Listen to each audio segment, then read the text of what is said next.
అందరికీ శనార్థులు దిల్దార్ వార్తలకి స్వాగతం. ఎవరన్నా మనల్ని పట్టించుకోకుంటే ఏం చేస్తాంరా? ఏం చేస్తాం? ఆగు తాత, సందు దొరకదా అప్పుడు చెప్తా నీ సంగతి అని అనుకుంటాం. అంతేగాని ఊకే నన్ను పట్టించుకుంటలేరు, నేనంటే లెక్కనే వేస్తలేరని ఊకే వాట్సాప్ స్టేటస్ పెట్టినట్టు మైక్ల ముంగడికి వచ్చి చెప్పుకుంటామారా? గట్ల చెప్పుకుంటే మన ఇజ్జత్ కచరా అవుతుంది కదరా. మరి ఏం చేయాలి? ఏం చేయాలంటే చెప్పినా కదా, టైం కోసం చూడాలి. కాలం కలిసి రాకపోతే వీలు కాకపోతే ఇంకొకలని వెళ్ళిపోవాలి కదా.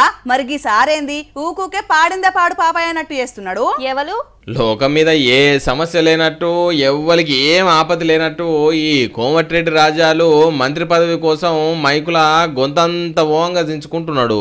సమీకరణం కుదరలేదని అంటుండు. ఎందుకు కుదురుతారో సమీకరణం? మనసుంటే మార్గం ఉంటుంది. ఎవరు కుదరలేదు రాకుండా మనసున్నది కాబట్టి మీ ఇద్దరు అన్నదమ్ములకు టికెట్ ఇచ్చిరని అంటున్నారు కదనే అన్న. అయినా నీకు పుల్లలు పెట్టేంత సీను ఎవరికున్నది గాని పార్టీలా? నన్ను పార్టీలో తీసుకున్నప్పుడు కదా మీ ఇద్దరు వదలు ఉండాలి కదా, తెలుసుగా. మన పార్లమెంట్ ఎన్నికలప్పుడు రెండోసారి ప్రామిస్ చేసి మాటిచ్చినప్పుడు కదా మీ ఇద్దరు వదలని. ఒకింట్లోనే ఇద్దరు అన్నదమ్ములకు మంత్రి పదవి ఇస్తే ఎట్లా అని ఆలోచన చేస్తున్నది కావచ్చు పార్టీ. మరి ఇప్పుడు ఏమంటావు? నువ్వు చేయబట్టి నల్గొండ జిల్లాల కాంగ్రెస్ పార్టీ 11 సీట్లు గెలిచిందా ఎట్లా? ఒడ్డు దాటినాక ఓడమల్లాయా, ఓడదాని బోడమల్లా అన్నట్టుంది. ఇప్పుడు సమీకరణం కుదురుతలేమని మన బట్టి విక్రమార్క గారు అంటుంది. ఏం కుదురుతున్నావు? 9 మంది ఎమ్మెల్యేలు ఉన్న ఖమ్మం జిల్లాలో 3 మంత్రులు ఉన్నారు. ఎంతమంది ఉన్నారు? 11 మంది ఎమ్మెల్యేలు ఉన్నా నల్గొండకు 3 ఉన్నారు. తప్ప నల్గొండకు ముఖ్యమంత్రి ఇచ్చారు కదా. మనం రేవంత్ రెడ్డికి ముఖ్యమంత్రి ఇచ్చినప్పుడు ఇద్దరు తప్పేంది? ఇదే నమ్మడం ఎవరన్నా తక్కువ ఇద్దరికిద్దరే గతంలో ఇద్దరం. మరి మీ ఇంట్లో ఒక్కరికే ఉంటే ఏమన్నా తప్పున్నదా అనే అన్న? ఏమో లోకం మీద ఏ సమస్య లేనట్టు నీ మంత్రి పదవి ముచ్చటే వెళ్ళబెడుతున్నావు ఊకే. ఆలస్యమైనా సరే నేను ఓపిక పడుతున్నా. పదవుల కోసం పాకులాడే వ్యక్తిని కాను. ఇప్పుడు ఓపిక పట్టకపోతే ఉరుకులాడి ఏ పార్టీలకు అయినా ఏమున్నెత్తి పదవుల కోసం పాకులాడా అనబడితివి. దినం తప్పి దినం నా మంత్రి పదవో అని ఇట్లా మైకుల ముంగడికొచ్చి మొత్తుకోబడితివి అని అంటున్నారు నీ మాటలు వింటున్న జనం. ఈ ఆదివారం ఇంటికైనప్పుడు షెర్లకు పోవాలే. ఎందుకు షెర్ల పడతావా పోయి? నీ పొల్లా నేనెందుకు షెర్ల పడతా? మట్టి తెచ్చుకుంటా. ఎవరన్నా షెర్లకు పోయి చేపలు తెచ్చుకుంటారంటారు గాని మట్టి తెచ్చుకుంటారంటావు. వినాయక చవితి వస్తలేదా? మళ్ళీ ఇప్పట్లో పోతానో పోనో, అందుకే మట్టి తెచ్చుకొని గణపతి విగ్రహం తయారు చేస్తా. ఏంది నువ్వు విగ్రహం తయారు చేస్తావా? పోయిన పారి నువ్వు తయారు చేస్తే ఏమైందో తెలిసినా? మా తమ్ముని పిలుస్తా, నువ్వు కూడా ఇంత సాయం అవుతావు గారా? మా అయితే గాని గణపతి విగ్రహం అంటే గుర్తుకొచ్చింది. ఒక పారి వైజాగ్ పోదాంపా, వాళ్ళు ఏందో చిత్రంగా వినాయకుని తయారు చేస్తున్నారట. ఎక్కడైనా గణపతిని మట్టితోటి గాని ప్లాస్టర్ ఆఫ్ ప్యారిస్ తో గాని తయారు చేస్తారు కదా, కానీ గాజువాక గణపతిని ఎట్లా తయారు చేస్తున్నారో తెలుసునా? చీరలతోటి.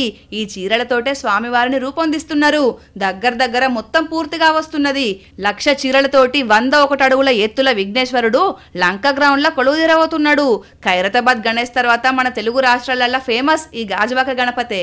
కానీ నిమజ్జనం రోజు మనం అంతా కూడా మట్టి, ఈ వెదురు బొంగులు ఇవన్నీ కూడా మన నిమజ్జనం అయిపోయిన మట్టి ఇవన్నీ కూడా కొంచెం భక్తులు పంచుతున్నాం. అది కొంచెం వ్యర్థాలని వేస్టేజ్గా మనం నిమజ్జనం చేయాల్సి వస్తున్న పరిస్థితి ఉంది. కానీ ఈ సంవత్సరం కొత్తగా ఏంటంటే 1,00,000 చీరలతో స్వామివారి విగ్రహం తయారు చేసి ఈ యొక్క శారీస్ కూడా మనం కొంచెం భక్తులందరికీ కూడా ప్రసాదంగా పంచిపెడితే అందరికీ యూజ్ అయ్యే కాన్సెప్ట్ తీసుకోవడం జరిగిందండి. ఏమన్నా ఉపాయమా అన్న? పర్యావరణం కలుషితం ఉండదు. మళ్ళీ ఈ చీరలన్నీ చందాలిచ్చిన భక్తులకు ప్రసాదం కింద పంపుతారట. ఐడియా అదిరింది పోర్రి. మళ్ళీ చీరలు కూడా మంచి చీరలేనుల్లో, అలకటి చీరలు గానే కాదు, చెన్నై సూరత్ల నుంచి చీరలు తెప్పించి ఈ గణపతిని తయారు చేస్తున్నారు. అటు పర్యావరణ రక్షణ, ఇటు భక్తులకు ప్రసాదం కింద చీరలు. సూపర్ పోర్రే అన్నలు. పువ్వు పుట్టంగానే పరిమళించడం అంటే ఇన్నా గాని ఇప్పుడు చూస్తున్నా నేను. నా గురించే గారా? నా మీద నీకు ఇంత ప్రేమ ఉన్నదని ఎప్పుడు అనుకోలేదురా. ఇలా బెల్లపనం తెచ్చినా అంత నీకే. మా గల్లీలో ఒక కుయ్యగాడున్నాడు, ఎవ్వలేం చేసినా ఆయన అకౌంట్లోనే వేసుకుంటాడు. నువ్వు కూడా గట్లనే ఉన్నావు కదా. కుయ్యా? అదేం పేరు పొల్లా? కోతలు కోసేటోళ్ళను కొయ్యి అంటారు కదా, అట్లా కొందరు కుయ్యగాళ్ళు ఉంటారు అన్నట్టు. నీ పోలికలే పాడైనే గాని ముచ్చటేందో ఏడు ముందు ఏడుచుడు కాదు, చెవుల ఆరయిను ఏందో కమ్మగుంటది ముచ్చట. హాయ్, హలో, నమస్తే, గుడ్ ఆఫ్టర్నూన్ టీటీఎంఎస్. నమస్తే అందరికి, దిల్దార్ వార్తలకి స్వాగతం అని మేమెట్లా ఎట్లా చెప్తామో గీ బుడ్డగాలు కూడా గట్లనే ముచ్చట్లు చెప్తారన్నట్లు దునియా మీద నడిచే చిత్రమైన ముచ్చట్లతోని పాటుగా పొడుపు కథలు జోకులు అన్ని గీ రేడియోలో వినొస్తాయి. లంచ్ టైం వచ్చిందంటే చాలు ఫుల్ ఎంటర్టైన్మెంట్ అట. Welcome to 674.26 TGMS Sarvanam Voice Green FM radio station. మన స్వరం మన స్టైల్లో, మన మైక్ తో మ్యాజిక్ మన స్కూల్లో. Hi Joy let's learn love and stay happy. నా పేరు హర్షిత, నాతో ఉన్నది నిషిత అనుకుంటా షురు చేస్తారట. పెద్దపల్లి జిల్లా ధర్మారం ఆదర్శ పాఠశాలల కథ వేరేనులా రేడియోతోని ఫుల్ ఫేమస్ అయింది. బడే కాదు విద్యార్థులు కూడా అంతే ఫేమస్ అయినరు. ప్రతి ఒక్కరు ఏదో ఒకటి చేయాలనే ఆలోచనతోని లైఫ్ లో ఏదో ఒకటి సాధించాలి అనే ఆలోచనలతోనే ఉన్నారట విద్యార్థులు. గ్రీన్ ఎఫ్ఎం అని నామకరణం కూడా చేసిర్రు.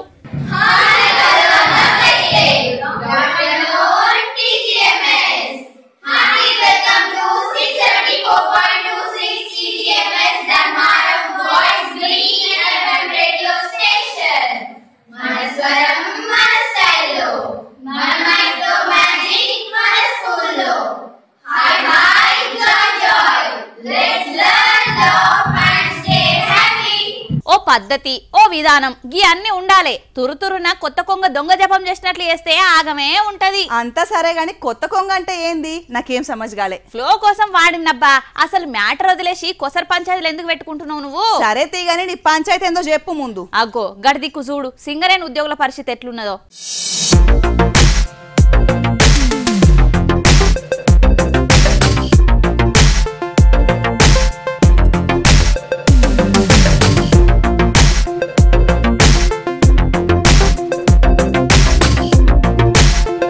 వాళ్ళు పనిచేసేటిది నల్ల బంగారం గనులనే కావచ్చు, కానీ వాళ్ళ ఇళ్లల్లా బంగారపు గనులుంటాయా ఏంది? జనాలందరూ ఏదేదో అనుకుంటుండేసరికి దొంగలు కూడా గదే నిజమని నమ్ముతున్నారు కావచ్చు. సత్తుపల్లి దిక్కు సింగరేణి ఉద్యోగులు ఇళ్లల్లా టుక్క టుక్క దూరుతున్నారట దొంగలు.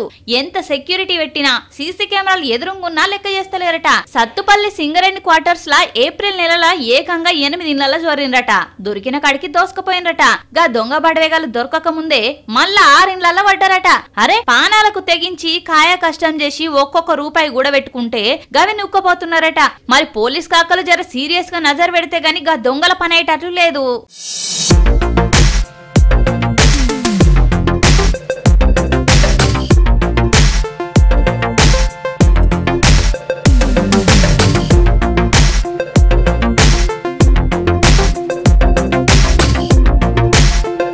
ఊళ్ళల్లో పిల్లలకు లగ్గాలు కాకపోతే హనుమాన్ గుడి చుట్టూ పొర్లు దండాలు, శనిదేవునికి పూజలు చేసేటోళ్ళు.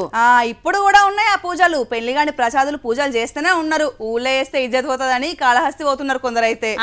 ఇప్పుడు తమిళనాడులో ఉన్న కుక్కి సుబ్రహ్మణ్య స్వామి కాడికి కూడా పోతున్నారా కొందరైతే. అవునా? కుక్కి సుబ్రహ్మణ్య కాడికి పోతే లగ్గాలు అవుతున్నాయా? అవుతున్నాయా అంటే అవుతున్నాయట. నేను ఇట్లా పోయినా ఎట్లా పోయినోళ్ళు చెప్తుంటే ఇన్నా. అవును గాని పెళ్లి కావాలంటే అవన్నీ మొక్కులు పెట్టద్దారా? అదేందో గాని కొందరికి ఉత్తగానే లగ్గాలైతే, ఇంకా కొందరికైతే బొత్తిలకు కానే కావు. మన హీరో ప్రభాస్ అసంటోళ్ళకైతే మరి ఎక్కడ రాసి పెట్టున్నదో అందాల రాసి కానీ లగ్గమే అయితలేదు. అయ్యో సార్ కోసం అలా పెద్దమ్మ పూజలు చేసింది కదా చూడు. పాడ ఏ దేవుని కొంటెతనమో ఏం పాడో ప్రభాస్ కు ఇంకా లగ్గం అయితలేదని అలా పెద్దమ్మ అదే కృష్ణంరాజు భార్య శ్యామలదేవి మేడం అంబేద్కర్ కోనసీమ జిల్లాలున్న శ్రీ పార్వతీ సమేత కుండలేశ్వర స్వామికి పూజలు చేసి పిల్లగానికి తగ్గ జతను జల్దిన జత ఏమని వేడుకున్నదట. అవునమ్మా ఏమన్నా సంబంధాలు చూసిండ్రా? పెళ్లి గురించేగా మీ అందరూ అడిగేది. అవునమ్మా ఆయన తోటోళ్లకు పిల్లలైనరు. వాళ్ళు కూడా రేపో మాపో అయితే సినిమాలు చేస్తారు. ఇంకా ప్రభాస్ కు లగ్గమే కాకపాయనని అందరు బాధపడబట్టే. తప్పకుండా బాబుకి పెళ్లి చేయాలని మాత్రం మనస్ఫూర్తిగా పార్వతీ పరమేశ్వరుని నేను కోరుకుంటున్నాను. ఈ ఏడాది కావాలని మొక్కినరా లేదా మరి? అది శివుడు ఆజ్ఞలో ఎందుకు చేయమైనా కుట్టదంటారు కదా. భగవంతుడు ఆజ్ఞ ఆయన ఎప్పుడు ఏ రోజు అనుకుంటే ఆ రోజు జరుగుతుంది. తప్పకుండా ఆ శుభ సమయం వస్తుంది. ఇంట్లో దగ్గర సంబంధమే చూసిండ్రా లేకపోతే బయట నుంచి గిట్లున్నదా పిల్ల? అది తెలియదు నాకైతే. అది మాత్రం పెళ్లి మాత్రం జరుగుతుంది. లగ్గమైతే అవుతుందటకి ఏడాది. మొత్తానికి బాహుబలి ఓ ఇంటోడైతే అంతకు మించిన ఆనందం ఏముంటది చెప్పుండ్రి pan India star Prabhas fans కి. వెనుక చూసిన కార్యమేమోయ్ మంచి గతమును కొంచెమేనోయ్, మందగించక ముందు కడిగై వెనుక పడితే వెనుకేనోయ్ అని అన్నది ఎవల్రా? నేను చదివింది ఎంత?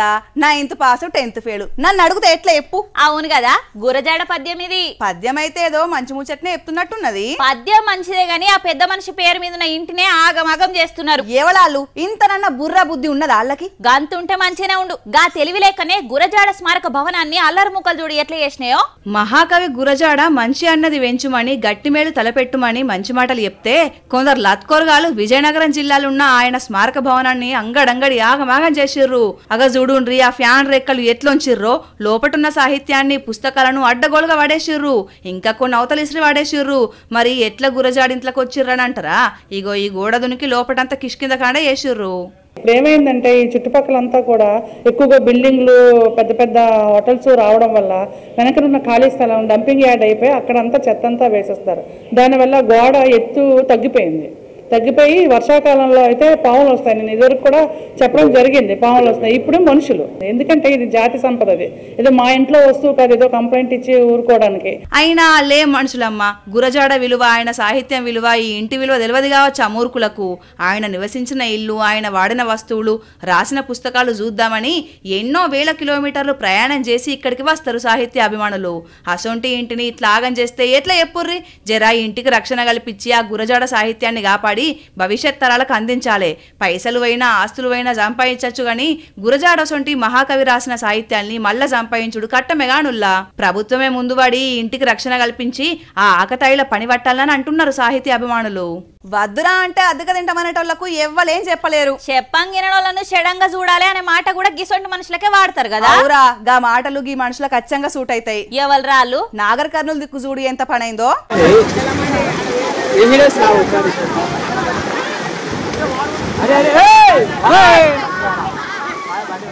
అట్లుంటదుల్లా. వరద గా ఎత్తు నురుకుతుంటే ఏమట గంతాత్రం. సరే, ఎవల పనులు వాళ్ళకుంటాయి. వాళ్ళే ఆపదలున్నారో ఎంత అర్జెంట్ పని మీద పోతున్నారో నిజమే. కానీ ప్రమాదం అని తెలిసి కూడా ఉరకద్దు గానుల్లా. 4 చెరువుల అలుగులు భయపెడుతున్నా పట్టించుకోకుంటూ ఉరికిండు, బండి పోగొట్టుకున్నాడు. అంతమంది కాపాడాలని చూసిండ్రు గాని వాళ్ళతో కాలేదు. ఇంకా నయ్యం మనిషినైతే కాపాడిండ్రు. పట్టుండ్రి.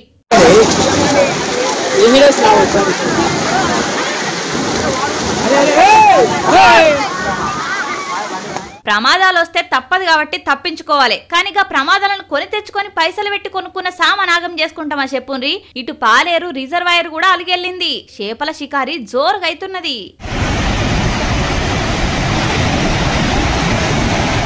ఇవల్ల ఇలాంటి దిల్దార్ వార్తలు మళ్ళా దిల్దార్ వార్తల్లా మళ్ళా కలుద్దాం. అంతవరకు చూస్తూనే ఉండండి వనితా టీవీ. నమస్తే.